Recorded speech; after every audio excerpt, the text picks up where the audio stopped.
Now, it's the Evening Reports. With anchors Keith Martin, Kim Lemon, Ron Martin, sports with Jim Stone, and Doug Allen with the weather. The challenge of replacing the prison cell capacity lost at Camp Hill only adds to the burden of a prison system that is literally being inundated with drug criminals. Today, I'm announcing a substantial acceleration of our plan that's already been in place, as well as new proposals to meet this crisis. And with that, the governor tackled the Commonwealth's crisis of prison overcrowding head-on with a $200 million program to hire more guards and build more cells. All this in the aftermath of the worst prison rioting this state has ever seen. Good evening. It was less than 2 weeks ago the Camp Hill State Prison was rocked by 2 days of rioting. Today's announcement by the governor comes as officials are continuing to transfer inmates out of the facility. Tonight, the governor has some fast-track plans in the works. Jim Sinkovitz is live at the state capitol with more. Jim? Kim, the governor wants to spend $200 million more than what is already budgeted for prison expansion in this state. He wants to bring prison staffs up to the 100% level, and he wants the state legislature to act quickly on proposals like earned time, which would let non-violent offenders out quicker than usual. Casey's plan comes just 2 weeks after hundreds of inmates destroyed half the Camp Hill State Prison during 2 days of rioting. To address that problem immediately, the governor wants to buy 12 new The court order came after a lawsuit filed by 4 inmates on behalf of all other inmates in the same situation here at Camp Hill. They testified for 2 days in Harrisburg. The inmates said they had been shackled and handcuffed. Early next year, 3 new Crime Stopper programs will be launched in the Susquehanna Valley. They'll be located in Adams, Lebanon, and Schuylkill counties. Ron Martin, News Center 8. For the second time in as many days, a serious tractor-trailer accident along Route 72 in Lancaster County. This time, someone was killed. It happened here just north of the borough of Manheim. State police tell us that Michael Ritzman of Pine Grove lost control of his rig on a curve. He crossed the 2-lane road and struck another rig headed in the opposite direction. A third truck struck Ritzman's vehicle in the rear. State police are withholding the name of the driver killed in the accident until notification of the next of kin, and they're continuing their investigation. Well, now a third Susquehanna Valley County home has been hit with a warning from the State Health Department. This time, it's the Lancaster County home at Conestoga View, cited with many of the same kinds of deficiencies found at the Dauphin and York County homes. Well, Gene Glennon joins us live with a report on what is wrong at Conestoga View. Gene? Well, Keith, the home has been hit with page after page of deficiencies in a report issued by... A huge crowd is expected tomorrow night in Elizabethtown. And you know, after weeks of pointing toward this game and talking, now it's time to play football. Yeah, finally time to play football. I'll tell you, this game is receiving as much hype as a playoff game in the National Football League or a national championship game in college football. It's great. Elizabethtown will have the home field advantage Friday night for their Section 2 title game with Manheim Central and the Lancaster-Lebanon League. Again, both teams undefeated. The Barons may be playing a little bit better than E-Town right now, but as Jeff Werner reports, the Bears are very confident. Just how evenly matched are Elizabethtown and Manheim Central? Bears coach Jack Cassabaum. I think they have the edge in the stats, and we have the edge in the home field advantage. I think extremely even. If anything, I would. Doug Allen says wonderful weather. The question is when. And windy weather. Yeah, definitely. Well, it has arrived. We got off to kind of a rainy start this morning, but Mother Nature made a pretty nice recovery, I'd say.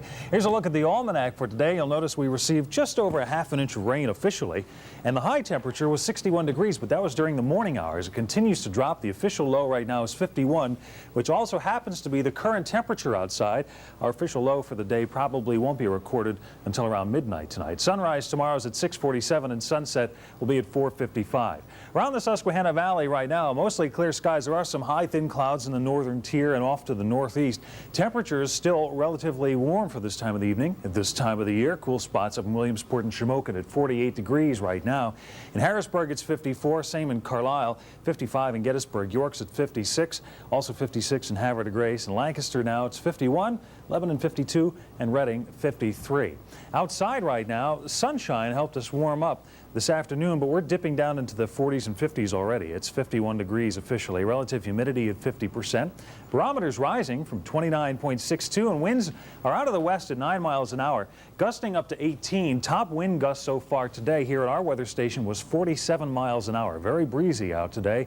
Things will calm down a little bit tonight. Winds will pick back up a little bit again tomorrow. Regional radar shows the showers that hit us earlier this morning. Pretty intense line of thunder showers moving through the Allentown area earlier this afternoon. afternoon and a few rumbles of thunder elsewhere throughout the Susquehanna Valley. But as you can see, most of the showers moving off the Delmarva Peninsula now and also headed out east through New England at this point. The satellite photo shows you how the east coast was just buried under clouds this morning, and like a little fountain of moisture up out of the Gulf, the things swirling off to the east, clear skies over the Commonwealth. And the front that we have overhead right now will continue to move off. A little bit of unsettled weather out just west of the Great Lakes. That's going to lose its strength overnight tonight, too. So by tomorrow, look for just a little ripple of unsettled air to move through the Commonwealth. Could pose a couple of sprinkles for the northern parts of the counties, but not for us in the lower portions of the Susquehanna, so we shouldn't worry too much about that. Temperatures on the cool side and a bit breezy.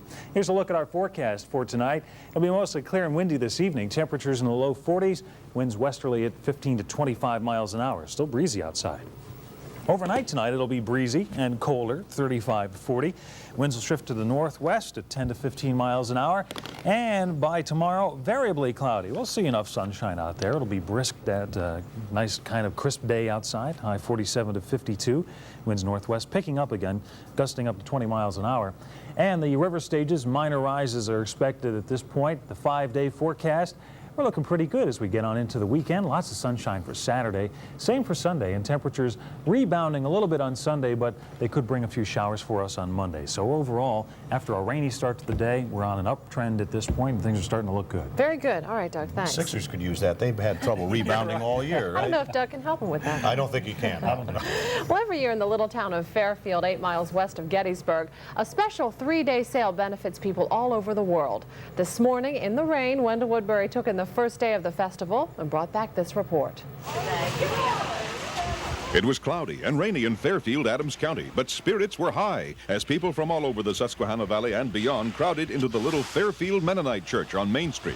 Why? The International Gift Festival, dreamed up 28 years ago by Pastor Joyce Shutt after she and her husband returned from the foreign missionary field. So we decided to have a little sale out here at the church, and that was the first of our displays, and the next year it got a little bigger, and the next year it got a little bigger, and as you can see, it's really gotten to be a very big thing. Today, the festival features over 1,000 different kinds of traditional handcrafts from more than 35 countries, imported by the Self-Help Crafts Program of Central Mennonite Committee, located in Akron, Lancaster County. The whole idea is to enable the world's economically disadvantaged artisans and their families to become self-sufficient. You can go in and you can give people food and you can do a handout, but that in the long run doesn't really help them. They need something they can hold their heads up and be proud of themselves, and that's what the project's all about. Last year's festival grossed $85,000. Incredible when you consider this church only has 50 members. The money raised benefits over 500 families all over the world. Every cent that people spend here goes back to the Mennonite Central Committee and their work with self-help crafts. It's nothing for us. In fact, this festival costs the church members nearly $1,000. That would be much more if it were not for volunteers from the community and several surrounding states. The crafts themselves are first quality, and if a flaw is found, you get 25% off. But look at the prices. Animals from Kenya, Thailand, and India, 45 cents to $45. Of course, this elephant is a bit more. Everything in this festival, though, is handmade. Jewelry runs the gamut from bangles and beads to necklaces. Fine handiwork, very reasonably priced. And if you need something to hold your treasure, how about this intricately carved jewelry box? 3 for the price of 1, which is $12.75. Cindy Sniskat, a potter from Boiling Springs, snapped up a ceramic whistle new this year, made in Peru. But couldn't you get this at a mall somewhere? Absolutely not. I don't do my Christmas shopping at malls when I can come here. Speaking of Christmas gifts, this miniature soapstone creche sells for under $4. A beautifully made inlaid chess set costs $48. Oh, you'll need a basket to carry all your purchases. Average price, $2 to $10. Some good buys? Definitely. It's a lovely place to shop and a good cause. Actually, this early Christmas shopping made me a little tense. Pastor Shutt solved that problem with a back rubber from Haiti. A little to the left, please. Wendell Woodbury, News Center 8. The International Gift Festival runs through this Saturday. The church is located in Fairfield on Route 116, 8 miles west of Gettysburg. And they'll certainly like Doug's forecast of better weather. Indeed. Coming up, Governor Casey makes a courtesy call. And you'll meet the first of our 4 Area Teacher of the Year finalists when the Evening Report comes right back. Danforth, astonished cries.